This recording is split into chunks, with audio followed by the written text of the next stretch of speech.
noite.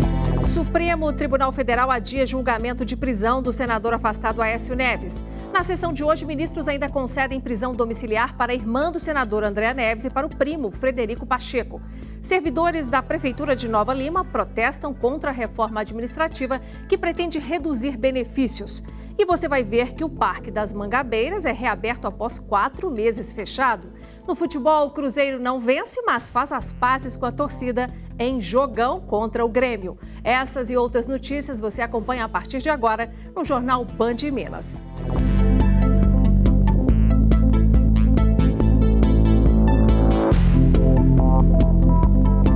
Supremo Tribunal Federal decide adiar o julgamento sobre a prisão do senador afastado Aécio Neves. Na reunião desta tarde, os ministros da primeira turma tomaram outras decisões. Eles liberaram da prisão a irmã do senador, Andréa Neves, que passará a cumprir prisão domiciliar. A mesma medida cautelar foi aprovada para o primo de Aécio Neves, Frederico Pacheco, e também para Menderson Lima, que é apontado como um dos operadores do suposto esquema do senador afastado Aécio Neves. Nosso comentarista de política, Orion Teixeira, está conosco para avaliar essa decisão. Boa noite, Orion. Boa noite, Inácia. Boa noite a todos. Orion, alguma surpresa nessa adoção de medidas cautelares para Andréa Neves, o Lima e o Pacheco? Surpresa sim, viu, Inácia, porque houve uma reconsideração. No rigor da semana passada, quando os ministros decidiram pela manutenção da prisão preventiva da irmã do senador afastado Aécio Neves, Andréa Neves. Os ministros, 5 ministros da primeira turma, eles decidiram que rever essa decisão, esse rigor aplicado na decisão da semana passada e converteram a prisão preventiva dela em prisão domiciliar com uso de tornozeleira eletrônica. Isso também beneficiou o primo dela, o Frederico Pacheco, e o assessor do senador Zezé Perrella, o Menderson Lima. Os 3 estão envolvidos, implicados aí nesse esquema de propina do qual foi denunciado o senador afastado Aécio Neves. E agora, para a gente caminhar para o adiamento do julgamento da possível prisão ou não do senador afastado Aécio Neves, que seria hoje, mas que os ministros da primeira turma decidiram adiar, ainda sem data para ser realizado. Existe uma mensagem nisso e existe mais que isso, a possibilidade de que medidas cautelares mais abrandadas, como essas tomadas hoje para os 3 que estavam presos, possam também ser adotadas no caso do senador Aécio Neves? Sugere-se, Vinácia, a tendência de que talvez aí o senador afastado Aécio Neves não seja preso por conta do mesmo processo em que ele é acusado de esquema de propinas. Há um outro recurso dele que ele pede também para que seja reconsiderada a decisão que o afastou das funções de senador.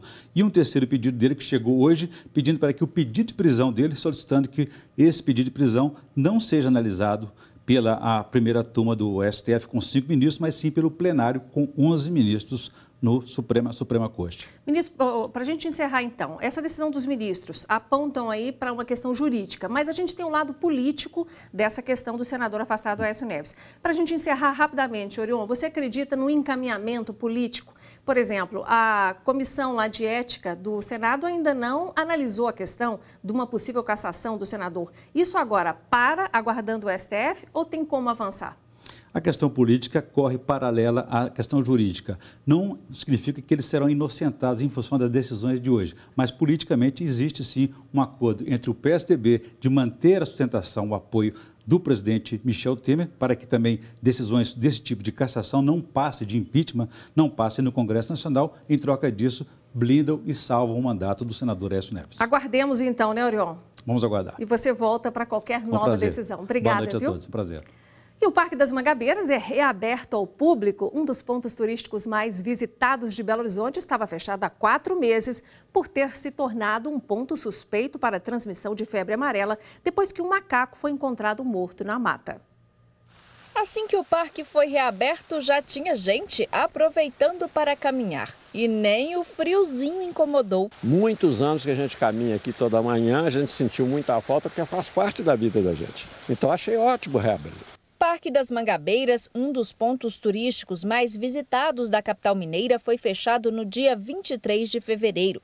A decisão de interditar atendeu a uma recomendação da Gerência de Vigilância Sanitária da Secretaria Municipal de Saúde, que temia um possível contágio por febre amarela na região, depois que um macaco foi encontrado morto. Os funcionários todos foram vacinados e a partir daí nós recomeçamos a estruturação do parque com um diagnóstico da situação, dos equipamentos, da infraestrutura, das áreas do parque e quais seriam as necessidades reais para que a gente pudesse abrir depois para o público. Durante os quase 4 meses que permaneceu fechado, foi realizada uma limpeza de todas as áreas e alguns reparos. O parque ele tinha lixo espalhado para todo lado, não só lixo como plástico, né, que recebiam muitos visitantes, mas também muito material de poda, muito material orgânico e tal. Então nós fizemos uma grande limpeza, não só na área aqui de uso público, de uso mais intensivo do parque pelas pessoas,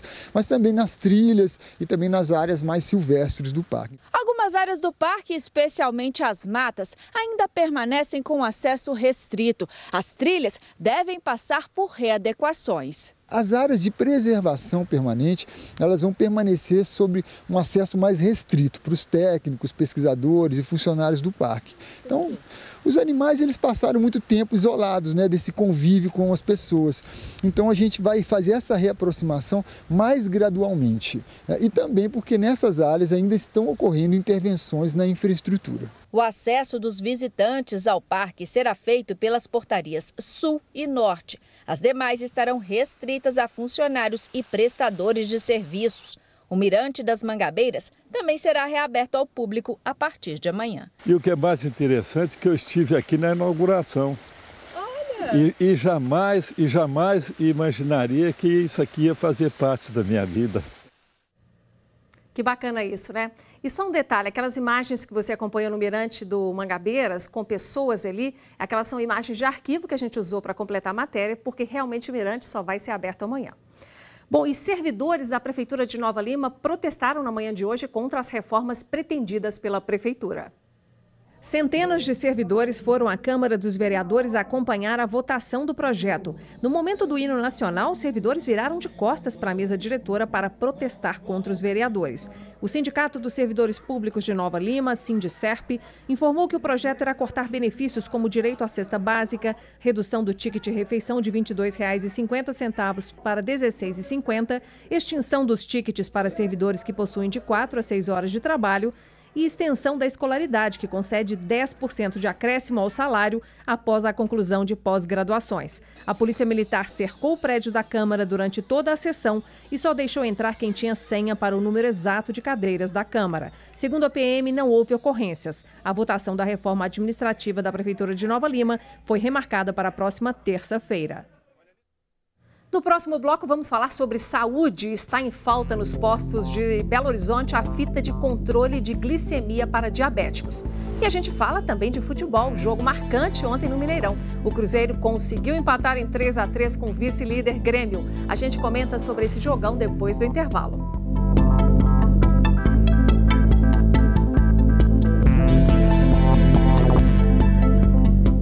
Nosso assunto agora é futebol. André Salles, boa noite para você. Boa noite, Nácia. Boa noite para todo mundo. Bom, você ontem previu que o Cruzeiro não ia ter uma vida fácil em campo, que ia ser difícil encarar o Grêmio, errou o placar, mas acertou na pressão, hein? Pelo menos o jogo foi tão emocionante quanto a gente imaginava e de qualidade mesmo, né? Para muitos, inclusive para mim, o melhor jogo disparado desse Campeonato Brasileiro. 3-3, o Cruzeiro começou perdendo 2-0, buscou, tomou o terceiro gol, buscou de novo.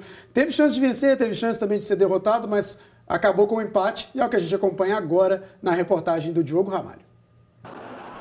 O Cruzeiro incendiou a torcida logo no início do jogo com essa bola na trave de Alisson. O Grêmio demorou para dar o troco, que veio 11 minutos depois. Teve bola na trave também, mas a diferença foi que Everton pegou o rebote e colocou para dentro. 1-0 Grêmio.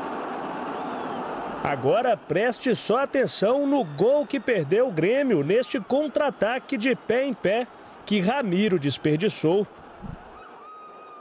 O jogo era muito bom e com 37 minutos veio a terceira bola na trave, segunda do Alisson. Pouco depois, Mano Menezes foi expulso por reclamação. Enquanto isso, o tricolor gaúcho abria mais um no placar. Cruzamento da esquerda, gol de Michel, 2-0. E para ganhar sobrevida para o segundo tempo, Thiago Neves tratou de diminuir para a Raposa. Foi o suficiente para o time da casa começar animado na volta do intervalo. Logo aos 3 minutos, Thiago Neves deu belo passe para Sobis bater cruzado.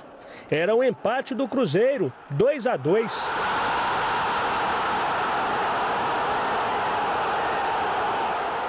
Não perca a conta porque Luan lançou Pedro Rocha, que fuzilou. Fábio rebateu e Ramiro pôs o tricolor na frente de novo. 3-2.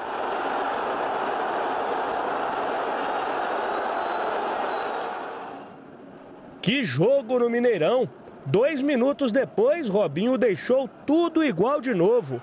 Cruzeiro 3, Grêmio 3.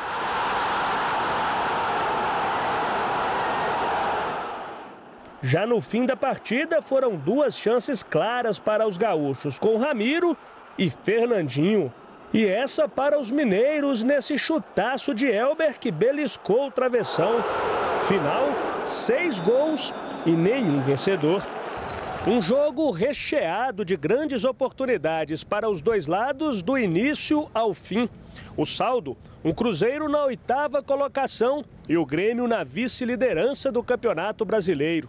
Agora, se os dois treinadores saíram satisfeitos... Mas a gente sai meio satisfeito. Acho que o Cruzeiro poderia ter vencido a partida e teve um lance no finalzinho com o Elber que poderia ter dado a vitória, seria uma grande vitória. Eu escutei muito hoje, eu li muito hoje que o Grêmio jogava pela liderança. Mas do outro lado tinha o Cruzeiro jogando pela 4ª colocação, pela 5ª colocação, se tivesse conquistado uma vitória dentro de casa. E jogou para isso, com a ambição de fazer isso. Né? E não o fez, não conseguiu, porque do outro lado tem méritos, e a gente reconhece isso. Foi um grande jogo, sem dúvida nenhuma. Na minha opinião, foi o melhor jogo do Campeonato Brasileiro, pelo que as duas equipes apresentaram em campo. O Cruzeiro é uma grande equipe, bem treinada pelo Mano, é sempre muito difícil jogar aqui no Mineirão. Não só pelos 6 gols, entendeu? Mas pelas jogadas, pelas oportunidades que as duas equipes criaram. Então, na minha opinião, foi o melhor jogo. André, então vamos falar agora dos próximos jogos. O Atlético entra em campo amanhã, quarta-feira, e o Cruzeiro na quinta. Vamos falar então do Atlético amanhã. Tem alguma surpresa boa para a torcida chegando aí? Tem novidade boa, sim. O torcedor do Atlético gosta do Rafael Moura, mas é sempre uma boa notícia quando o Fred está de volta, né? Ele foi aí poupado de duas partidas, já treinou e foi relacionado, deve sim começar a partida. Além dele, o Roger Bernardo, um volante que foi contratado, né, de um time alemão, já está com a situação totalmente regularizada, acredito que esteja no banco de reservas. Porque o Roger já fez um desenho ali do Atlético hoje, no treinamento, e aí ele acabou colocando o Ralf de volante, já que o Iago está suspenso, naquele esquema com 3 volantes para dar uma liberdade maior para o Elias. Boas notícias, e além disso tem mais uma, né? O Adilson, volante, que estava aí no estaleiro, né? Departamento médico ainda, já foi liberado hoje para transição, um jogador que aos poucos já deve também começar a ser utilizado pelo Roger Machado, ele que é muito importante no esquema. Bacana, André. Por hoje, obrigada e até a próxima. Até mais, boa noite. Bom, está em falta nos postos de saúde de Belo Horizonte a fita de controle de glicemia. Nós temos mais detalhes sobre esse problema grave e também sobre outra situação envolvendo descaso com a saúde no interior de Minas com o nosso repórter Marcelo Silveira. Marcelo, boa noite. Boa noite, Nácia. Boa noite para todo mundo. Olha, com relação a essas fitas, né, para medição de glicemia dos diabéticos aqui da capital, acabou virando uma novela. A Secretaria Municipal de Saúde de BH disse que o repasse da Secretaria de Estado de Saúde é insuficiente para atender a demanda dos belo-horizontinos. Já a Secretaria de Estado de Saúde disse que repassa para o município aquilo que é pedido pela Secretaria Municipal e que já teria repassado para a BH fitas referentes de janeiro a julho desse ano.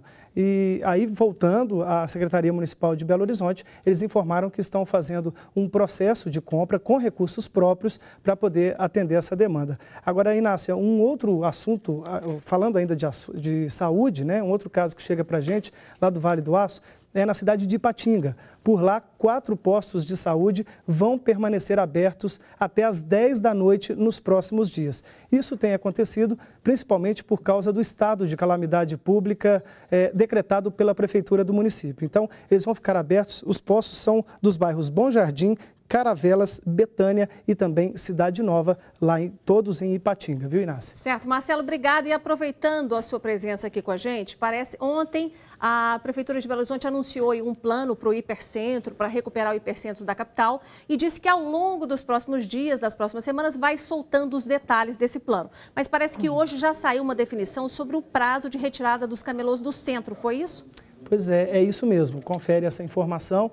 De acordo com a própria Prefeitura de Belo Horizonte, foram contemplados 1.100 camelôs. Esses vendedores ambulantes serão retirados do centro até o fim deste mês. A Prefeitura ainda vai ajudá-los a pagar aluguéis em shoppings populares aqui da cidade e também a fazer reservas de cotas em caso de feiras, Inácia. Bacana. Obrigada, então, Marcelo. Boa noite. Você vai conhecer ainda hoje um dos destinos mais procurados por quem gosta de natureza e aventura aqui em Minas. E daqui a pouco, centenas de doadores estarão reunidos em BH para ajudar projetos sociais. O jantar será de gala e nossa equipe teve acesso aos bastidores. É já já.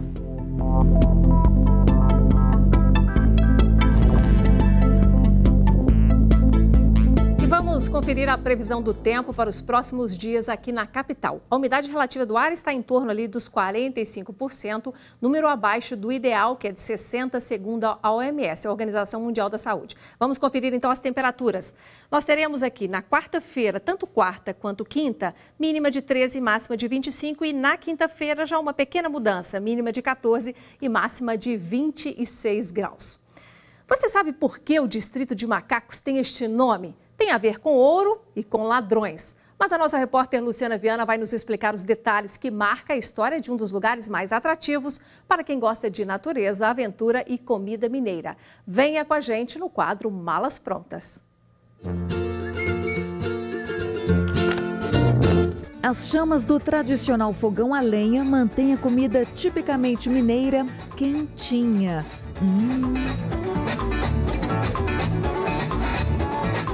Uma vista deslumbrante e os amigos violeiros. Tem prisioneiro inocente no fundo de uma prisão. Nos fins de semana, os amigos Zé Maria e Renato se encontram neste restaurante para tomar cerveja bem gelada e colocar o papo em dia e fazer o que mais gostam, música. Cheguei lá, beira do porto, onde a onda se espalha. Junto com a turma que vem pra cá. Eu me sinto bem. Ah, Macacos. A tranquilidade do vilarejo fica a menos de 30 minutos de Belo Horizonte. Na verdade, São Sebastião das Águas Claras é o nome oficial do distrito de Nova Lima. O lugarejo ficou conhecido como Macacos por causa de contrabandistas de ouro que usavam as trilhas da região e eram chamados assim pelos bandeirantes.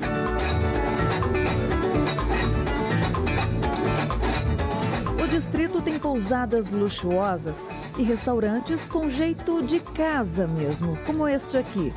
Além do tradicional frango com quiabo, a caipirinha também faz sucesso por aqui. O sabor é diferenciado, o clima aqui também é sugestivo, então assim, lembra, né? A gente está na roça, um clima mais aconchegante. Macacos é um dos destinos mais procurados por quem gosta de natureza e aventura. O terreno irregular atrai trilheiros de todos os lugares e de várias idades. É um esporte que você começa com 18 anos, é um esporte muito forte. É um esporte que você tem que começar cedo, porque depois dos 30 anos você for começar é muito difícil. Além do canto dos pássaros, o ronco das motos também é ouvido por aqui. Trilheiros se aventuram entre serras. Um ambiente muito propício, com um vilarejo muito agradável e é muito frequentado por ser bem próximo de Belo Horizonte. Depois da aventura, o ponto de encontro deles é neste bar.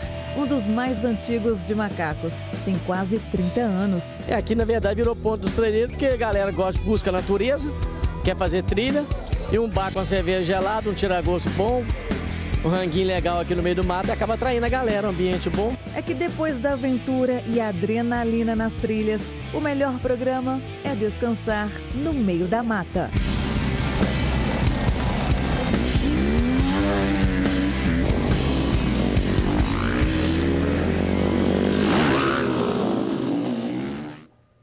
Nas últimas semanas, nós mostramos para você vários projetos sociais realizados em Belo Horizonte e que só foram para a rua porque gente bem intencionada fez doações de tempo e de dinheiro. Nesta noite está sendo realizado aqui na cidade um jantar super elegante, organizado pela Brasil Foundation, para arrecadar recursos para viabilizar outros projetos sociais. Nosso repórter Marcelo Silveira e o cinegrafista Michael Stallone tiveram acesso aos bastidores do jantar.